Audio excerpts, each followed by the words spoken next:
When I first saw Susan Quasha's photos, dozens of prints sprawling on the table in her studio, I was astonished by their beauty and intensity. And within a few minutes, as more and more of them appeared, I began to realize that the aesthetic that powered these images was fresh and unfamiliar. What Susan Quasha has done is to produce a body of luminous, lyrical enactments, free of narrative, almost devoid of dependency on subject, let alone the human subject. And yet, pictures which well up with emotion, desire, joy, and beholding. Using only the image full formed in the camera with no subsequent manipulations, she gives us a precious thing, a chance to see with her seeing, which is also to see with her seeing, not just what she saw. We become the agent of her investigation into the colors of our future. Her images, the shifting alertness is moving through each image, resisting near center, fascinatingly. And I could not keep from writing under that spell. The spell is not too strong. I just read the afterword to the book explaining what I was doing. The pictures are very powerful. As Jeff observed, I often have worked with other artists, but the with is a rather funny word.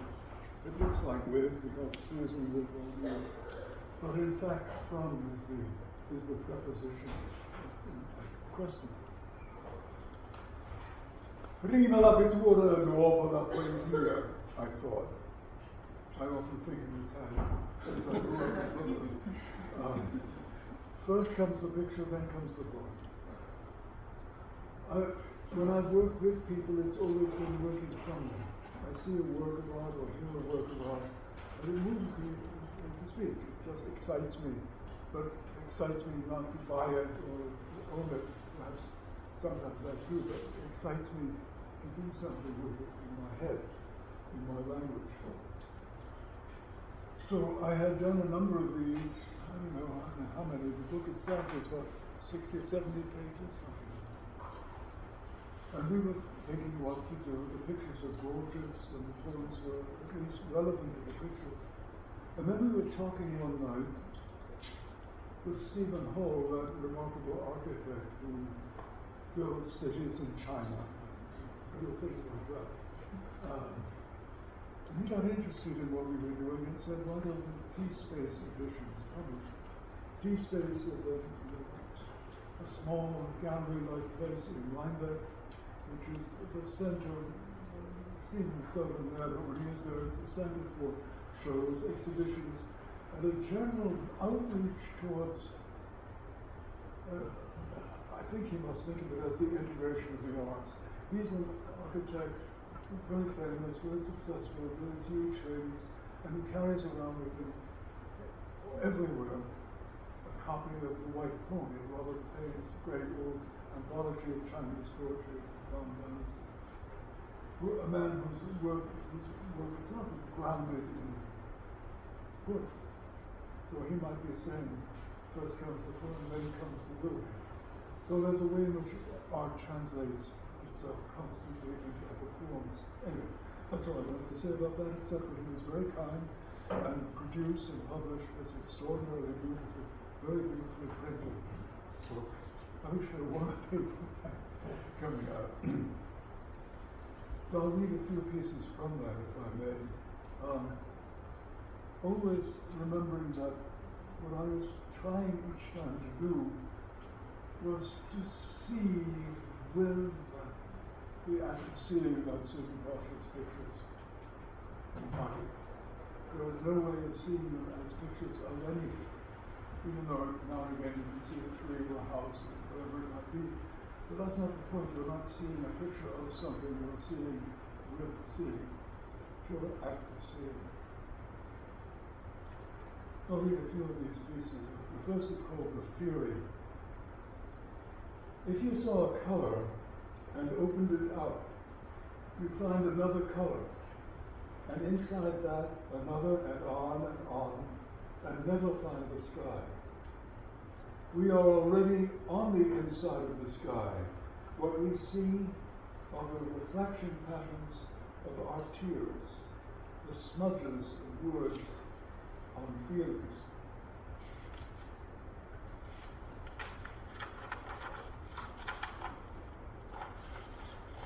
This is called Blue Pools.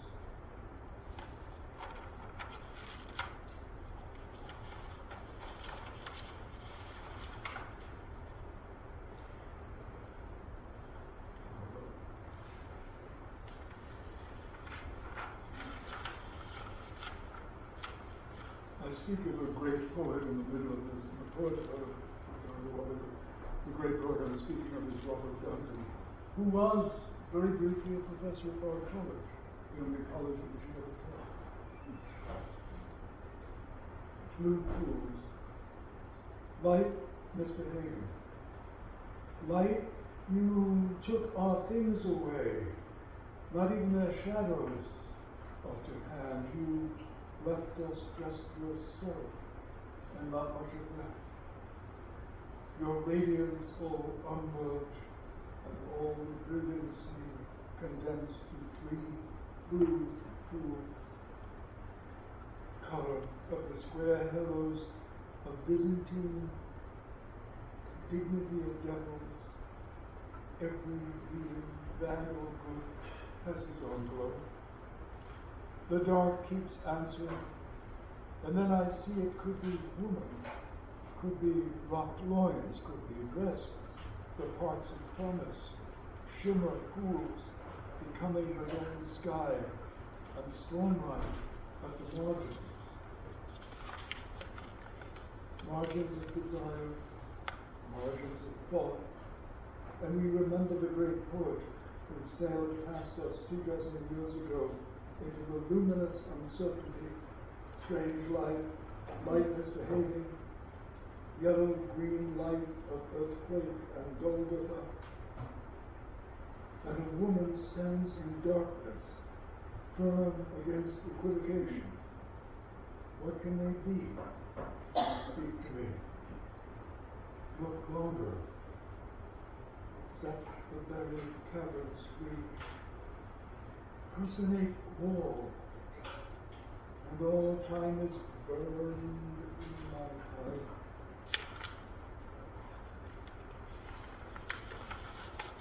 The last one I want to read is up on the wall too, called Flame, New Orleans dancer. And it speaks to the picture immediately above it. Flame. It is real. That is, the grace of thingliness inhabits it. It makes sense from any vantage. It is the pure sign, can't be interpreted. The final mystery is clarity. Something right here, the unnameable, full of reminders of other names, lost loves, burnt down forests, ancient water on the moon, in the light of eclipse. It wants me to leap up, to meet it by looking. Confuses my glamour, like an unexpected hand on the skin of your back. Who knows who touches me? We are far from that Iliad, where even the nights are bright and the watchfires still are blazing on the beach. If I just turn my head, the sea is made of wood, or the sea too is on fire. But that's how it seems to me, so this is about me, not it. It sneers at me with the beautiful sneer, say, of self-indulgent Isabella Destiny, that pretty girl with the snake around her neck, all colors of the earth, And this is what the snake was thinking. She scratched the light and let the darkness in. When you climb the rock, you can't see the color of the rock. You almost are. The color of pine from far away, sunset.